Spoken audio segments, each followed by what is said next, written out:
I'm going to go through the practice test here. We have all the instructions are on the spreadsheet itself. Here are 2 sheets of instructions for sheet number 1. I've got quite a few things to do on that one. And then I've got fun, which is for functions, and a couple of database things here, a chart, and then some 3-dimensional spreadsheet stuff. So let's go back to the first sheet. And I want to save the file on my desktop with the name, last name, first name, stocks. Okay, so let's go and do a save as. And actually, I'm not going to save it on my desktop. I'm going to save it right here.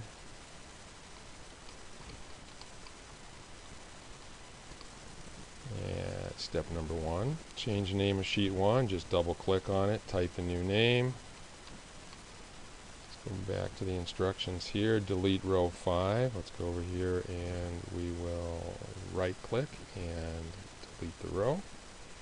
Go back to our instructions, merge and center the text in A1 over all columns from name to note. So text in A1 from name to note is the last one here, and I want to do a merge and center on the home tab. Okay. Set the font for the entire worksheet to 10-point Verdana. Select the whole thing by clicking to the left of the A and above the 1 here. And I want type V to go down to the V's and then scroll a little bit, and there's Verdana. And I want 10 points. Okay.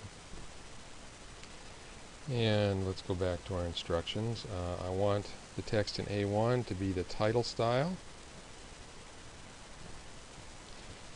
On that, and let's go to the title style here, and set it to 56 pixels. Okay, sometimes the point number will disagree, so we'll just look at the pixels and we'll set it to 56 pixels here.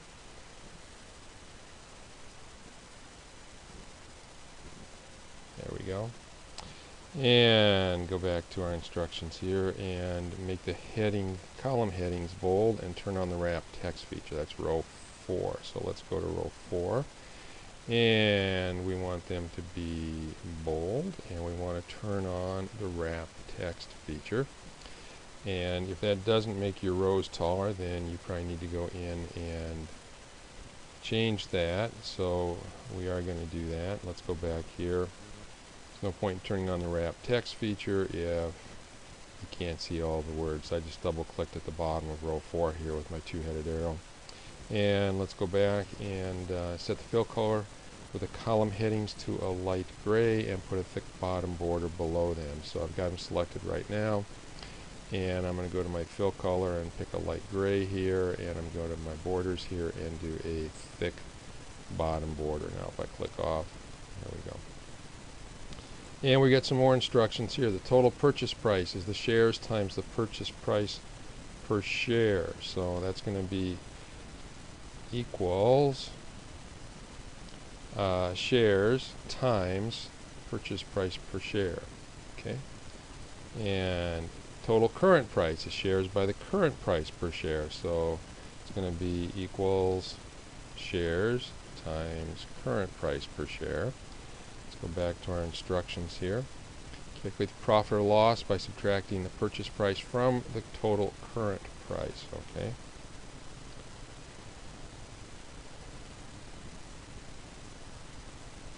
So I want to take the current price, and from it I want to subtract the purchase price. That'll give me a positive number for profits, and this has gone down, so I should get a negative number, so I've got a loss on that stock. Calculate the sum of the total purchase price and the total current price and the total profit or loss column. So we need to go down to the bottoms of those columns. And first of all, we should probably copy the formulas all the way down. And then down here in our totals, I just go click on the auto sum here and double click here and make sure it's including the blank row, but there's nothing in the blank row, so that's probably not a big deal. You know, if it bothers you, you can go here and you can. I was looking for a 2-headed arrow here, and it's kind of hard to get. So instead, I will just do a select all the way up to there. But it's fine the way it is. There's no problem with actually adding in that blank cell. Doesn't change the outcome. Okay, now calculate each stock's percent of the total portfolio by dividing the current price by the total of the current price. So I want to take equals this, and I want to divide it by the total down here at the bottom. Now, I'm always going to be dividing by that total. So when I copy this formula down the next row, I want to say G6 on the top, but I want the bottom to stay G35, so I need those dollar signs there. So put the dollar signs in, and then, okay, it's not going to let, okay, and do my fill handle, drag that all the way down, and then give me my percentages. Whoops. And let's go back over here. Format F, G, and H with a comma and 2 decimal places. So F, G, and H, which would be these. And let's not include this part right here. Let me try it again. So I'm going to select all of this. And darn it. Eye-hand coordination. Okay, now hold the control key down and get those. And I want those with a comma and 2 decimal places, I think the instructions said. 0 decimal places. Okay, so decrease the decimals twice. So now we've got dollar amounts. And format column I as a percent with 2 decimal places. So all of these numbers here are percents with 2 decimal places. I forgot these numbers. No, I didn't. They're good. And let's go back to sheet 1 instructions here. Calculate the sum of the percentage. Okay, and if I did it right, I should get 100% down here at the bottom. So that's a little way to check and make sure that I did it right. And oh, it wants to sum those because they're right next to it, and there's a gap here. So let's go and select all of those numbers. Hit the enter key. And we do get 100% down at the bottom, so we must have done it right. In the note column, put a formula, put a plus sign if it showed a profit and a minus sign if it shows a loss. That's going to require an if function. So let's go to our formulas, and that's a logical function, and choose the if function. And the logical test is, did they show a profit? Well, they show a profit if this number is greater than 0. And if they did, then we want to put a plus sign in there, and if not, we want to put a minus sign in there. And notice that we're not allowing really for 0. 0 is neither one, but the way this is set up, it'll show up as a minus. And then let's click and drag that all the way down, and we get pluses where I got a profit, and minuses where we've got a loss. And now let's go back here. We want to count the number of stocks showing a profit, and count the number of stocks showing a loss. And there's 2 ways to do this. In the textbook, they use the count if function, which is under statistical, count if. And what I'm going to do is, in the textbook, the only example they gave, I think, was looking at text values. So I'll look at the text column here. And if that's equal to a plus sign, then I want to count it. And that'll tell me how many had a profit. And then down here, I'm going to go to my I'm going to go to my statistical and count if. And again, my range is going to be the same range. And if it's a minus, that means I have a loss. And I can click on OK. And I had 9 stocks that show a loss. Okay. Center line the category column and the note column, including the headings, and add our name and the file name. Make all columns as wide as they need to be.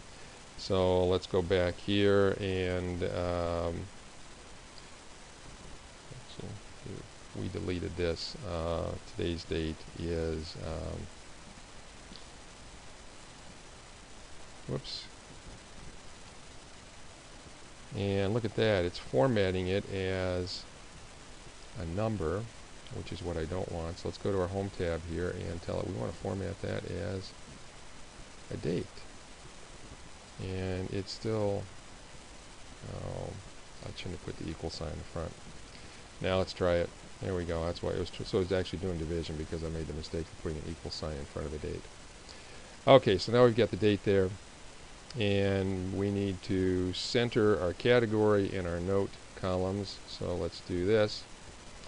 And we need to go to the header and footer, and we need to put our name up here. You need to put your name there. Mine's already there, so I don't need to worry about that. We can go down to the footer, and in the left part of the footer, like they always do in the textbook, we're going to put the file name, and then just double click up here and go back to your normal view.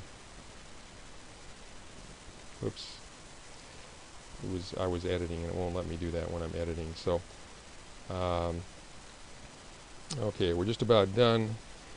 Set the orientation to landscape, center it without grid lines, and make sure it'll fit on a single page. So let's go. It's not going to fit right now. You can see the line here for the page break. Let's go to our file and print, and let's go to orientation and make it landscape. And it's still 2 pages. If we go down here and look at the second page, there's not much extra stuff down there. So we're going to go to our scaling here, and we want to fit all rows on 1 page. And we've already got all the columns fitting on 1 page, so that should work. Now it looks like it's going to chop off the words a little bit here. And I also want to, so I'll fix that in a minute. Let's go to page setup here, and I want to get rid of the grid lines. That's here on the sheet tab, and we just turn that off. Click on OK.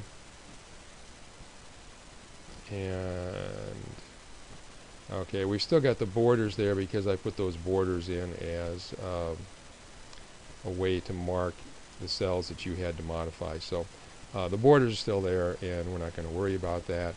Let's go back here, and it looks fine in here, but you know, when I do the print preview, it looks like it's going to cut the names off, the column headings off a little bit. So let's go back here to our print preview, and now that looks better. And the one thing I forgot to do was we also want to center it horizontally on the page, and that's on the margins tab here. Say center horizontally, click on OK, and everything should slide over a little bit. Kind of make these columns a little bit wider yet. Let's make a column A a little wider. Let's go down. Now I think we got everything visible the way it's supposed to be. Let's go back to our file tab, go to print, and I think we got it. Okay, we'll stop there, and in the other video we will do the remaining parts of the practice test.